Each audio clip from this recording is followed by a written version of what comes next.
Hi friends, welcome back to the YouTube education. और आज की इस वीडियो में हम WH वर्ड सेंटेंस है हमारे प्रेजेंट परफेक्ट टेंस के इनके बारे में स्टडी करने वाले हैं। तो स्टार्ट करते हैं अपना present perfect tense WH word sentence. तो topic word sentences, WH word कौन कौन से होते हैं उसके बारे में हमने ऑलरेडी इन्फॉर्मेशन ले ली है। पॉजिटिव सेंटेंस करने के बाद अपने WH negative, interrogative, WH word in सब के बारे में स्टडी किया हुआ है। सो यहाँ पर हम डायरेक्टली सेंटेंस की स्टार्टिंग करेंगे फॉर्मूला लिखकर। तो स्टार्ट करते हैं हमारा फॉर्मूला। पहले WH वर्ड का फॉर्मूला क्या होता है। इंट्रोगेटिव फॉर्मूले के अंदर एक माइनर चेंज करने के बाद में WH वर्ड का फॉर्मूला हमको मिल जाता है। तो चेंजेस क्या होता है माइनर, तो यहाँ देखते हैं। WH वर्ड हमारा सबसे पहले आ जाता है। जब WH वर्ड सेंटेंस कर रहे होते हैं तो सबसे पहले हम क्या लिखते हैं, WH वर्ड लिखते हैं। उसके बाद में जो भी हमारी हेल्पिंग में होती है, हमारी इस टेंस में होती है, उस टेंस में, जो भी टेंस में हो वो हेल्पिंग हमारे यहाँ पे यूज़ करेंगे। यहाँ हमारे पास हैज़ और हैव है। उसके बाद में हमारे पास क्या होता है, सब्जेक्ट होता है, तो हम सब्जेक्ट लगाएंगे। सब्जेक्ट के बाद में हमारे पास वर्ब की थर्ड फॉर्म होती है, तो वर्ब की थर्ड फॉर्म लगाएंगे। और उसके बाद में आता है हमारा ऑब्जेक्ट, तो ऑब्जेक्ट लिखेंगे। और ऑब्जेक्ट के बाद में अगर कोई बचता है, एक्स्ट्रा कोई चीज़ दी होती है, वो लिखते हैं। और लास्ट में हमारे पास में क्या होता है, क्वेश्चन मार्क आ जाता है। तो इस तरह से हमारा फॉर्मूला हो जाता है। हमको ध्यान रखना है हमारे यहाँ पर हेल्पिंग वर्ब कौन कौन सी है, वो हैज़ और मैं वापस लिख रहा हूँ एक बार। तो ये हमको प्रेजेंट परफेक्ट टेंस की हेल्पिंग वर्ब है। परफेक्ट टेंस की बात करें, प्रेजेंट परफेक्ट यानी कि हैज़ हैव ही रहेगी, ये हमको माइंड में रखना ही है। तो आगे अब हम सेंटेंस स्टार्ट करते हैं। तो सेंटेंस स्टार्ट करेंगे तो हम देखेंगे फर्स्ट सेंटेंस हमको WH वर्ड से स्टार्ट होना है, ध्यान रखना है। इस तरह से सेंटेंस बनाना है। तो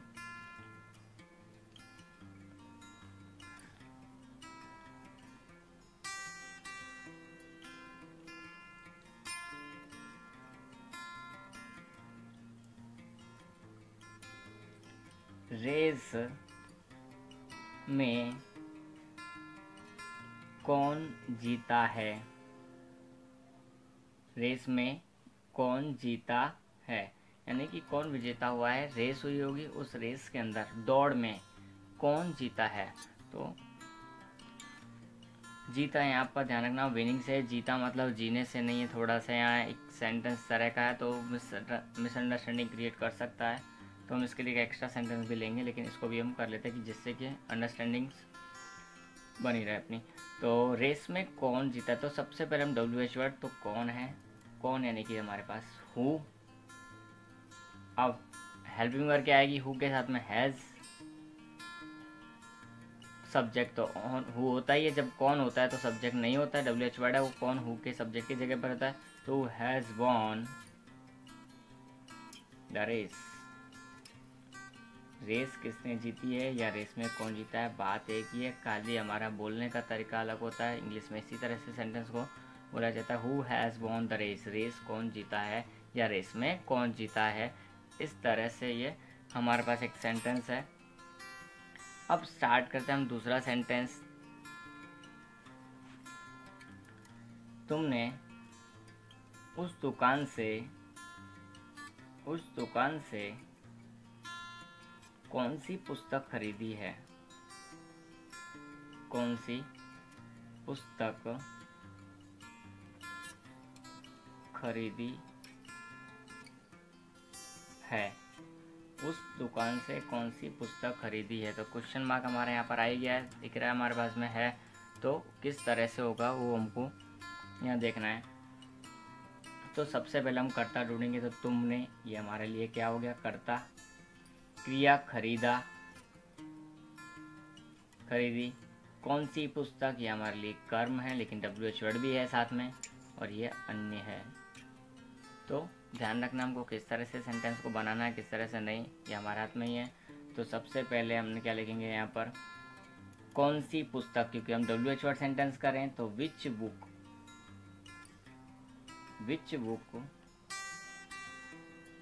हैव, हैज़ एक ही वचन है तो यहाँ पे क्या आएगा पर, लेकिन हमारे ये कर्ता के हिसाब से लगेगा तो हैव यू, यहाँ पे क्या आएगा हमारे पास हैव। हैव यहाँ पर हैज़ या हैव किसके बेस पे लगता है, करता क्या दबरा, करता कौन है, तुमने, तुमने यानी कि होता है यू। तो यू जब होगा वहाँ पर तो हैव लगेगा, हैव यू। अब बॉट खरीदी है, तो यहाँ पर क्या जाएगा, बॉट। कहाँ से, उस दुकान से मतलब फ्रॉम, यहाँ फ्रॉम यानी हमारा एक प्रीपोजिशन है जो किससे बता रहा है, अलग होने का भाव दर्शाता है। तो यहाँ पे दुकान से उस पुस्तक को अलग हो रही है, उसका भाव दर्शा रहा है, तो फ्रॉम कौन सी, उस दुकान, तो फ्रॉम दैट शॉप। और लास्ट में क्वेश्चन मार्क कंपलसरी, ध्यान रखना हमको, इसकी मिस्टेक ना हो हमारी।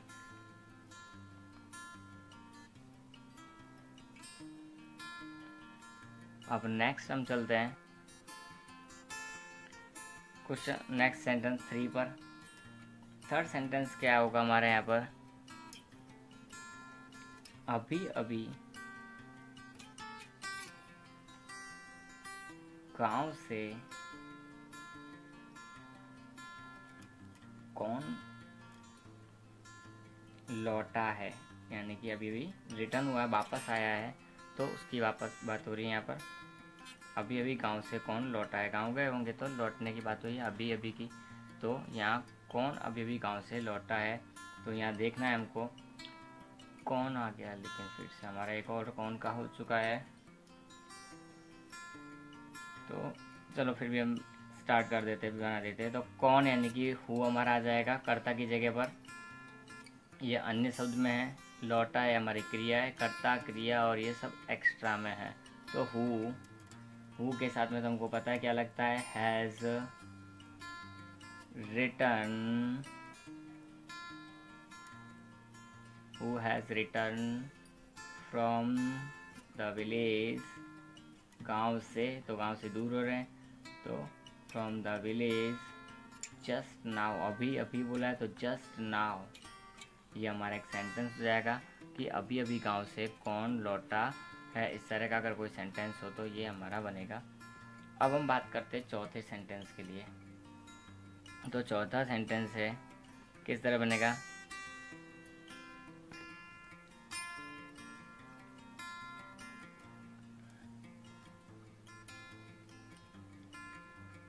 मम्मी ने अभी अभी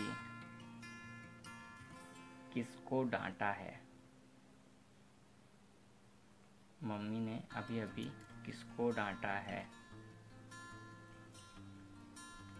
किसी को डांटा है, तो वहाँ पर हमको यहाँ उसके लिए सेंटेंस बनाना है। तो किस तरह से इसका सेंटेंस बनेगा, सबसे पहले कर्ता, डांटने का काम किसका है, मम्मी का, तो ये कर्ता हो गया। क्रिया डांटना, कर्म नहीं है तो कर्म की जगह पर ये दिया हुआ है, लेकिन हम इसको आगे लिखेंगे, कोई भी क्यों ना हो हमारे लिए, वो WH वर्ड है। तो किसको, तो टू हुम, ध्यान रखना, टू हुम, किसी को अगर डांटने, किसी को संबोधित करने के लिए बोला हो तो वहाँ टू का यूज़ होगा ही। टू हुम हैज़, अब मम्मी लिखा हुआ है तो मम्मी की स्पेलिंग क्या होगी सबसे बड़ा, तो MOMMY, mummy. Scolded just now, who to whom has mummy scolded just now, mummy ने अभी अभी किसको डांटा है। तो इसकी जगह हमारे पास मम्मी के ध्यान रखना है, दो हो सकते हैं, एक MUMMY होता है जो हम रेगुलरली बोलते हैं, बट दैट इज़ रॉन्ग। ये होता है मम्मी हमारी, जो मरने के बाद में मिस्र के समय पर उनको मम्मी बोलते थे। द मम्मी मूवी भी है, हम उसमें देख सकते हैं। और ये होता है मम्मी, एक्चुअली हम जो घर में बोलते हैं वो होता है मम्मी, यानी कि मम्मी जिसको हम बोलते हैं मदर। ओके, तो ये हमको ध्यान रखना होता है, कुछ ऐसे वर्ड्स होते हैं जो बोलने में कुछ और दिखाई देते हैं और होते कुछ और हैं। अब हम हमारा लास्ट सेंटेंस लेंगे, पांचवा सेंटेंस इसका। तो इसमें लास्ट सेंटेंस हमारा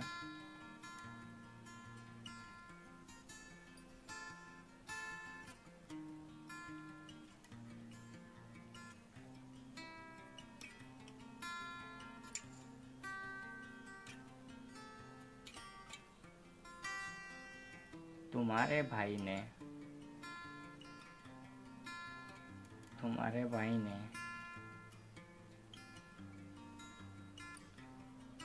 तुम्हें कितनी चॉकलेट्स दी है। तुम्हारे भाई ने तुम्हें कितनी चॉकलेट दी है, अपने ऐसा पूछते हैं। तो दे दी है हमको, लेकिन अभी आभास हो रहा है हमको कि हाँ अभी भी है हमारे पास। तो तुम्हारा भाई यहाँ पर कर्ता हो जाएगा। तो कर्ता यही होगा। क्रिया क्या है? देना। ये हमारी क्रिया है। क्या? चॉकलेट्स। ये कर्म है और ये भी कर्म है, दो कर्म है हमारे पास में। तो कर्म में से हम कितनी चॉकलेट गिन सकते हैं चॉकलेट्स को? हाँ, कितनी भी क्यों ना गिन लेंगे, चॉकलेट्स ही तो है। तो how many chocolates, how many chocolates, chocolates की स्पेलिंग जानना। चॉकोलेट्स बोला जाता है उसको चॉकलेट बोलने में। तो हाउ मैनी चॉकलेट्स हैज़, तुम्हारा भाई एक ही है इसके लिए, has your brother, has your brother given, how many chocolates has your brother given. किसको? तुम्हें, किसी को संबोधित कर रहे हैं तो टू यू। इस तरह से हमारे इसके पूरे 5 सेंटेंस हो जाते हैं। तो पाँचों के पाँचों सेंटेंस में देख सकते हैं कि अलग अलग तरह से हमने हर चीज़ को बनाने की कोशिश की है यहाँ पर WH वर्ड में, और पाँचों के पाँचों सेंटेंस तरह से हमारे पूरे हुए हैं। तो नेक्स्ट जब मैं घर से पहले अपने को ट्राई करना है नेक्स्ट जाने से पहले कि मिनिमम 10 सेंटेंस हम बनाएं, मिनिमम 10 सेंटेंस करें, और 10 हमारे पास में नई वोकेब्स भी होनी चाहिए तैयार उसके लिए। तो नई वोकेबलरी हमारे पास में तैयार होनी चाहिए, नई स्पेलिंग्स हमको 10 लर्न करनी है। रोज़ की 10 से 15 करेंगे तब जाकर हमारी वोकेबलरी होगी, और वोकेबलरी होगी तो ही हम इनका यूज़ कर पाएंगे टेंस का। नहीं तो कितना भी पढ़ लो, बिना वोकेबलरी के हमारे सेंटेंस टेंस है वो कोई काम के नहीं है। तो ध्यान रखना हमको इस चीज़ को भी कि वोकेबलरी भी साथ के साथ करनी ही है।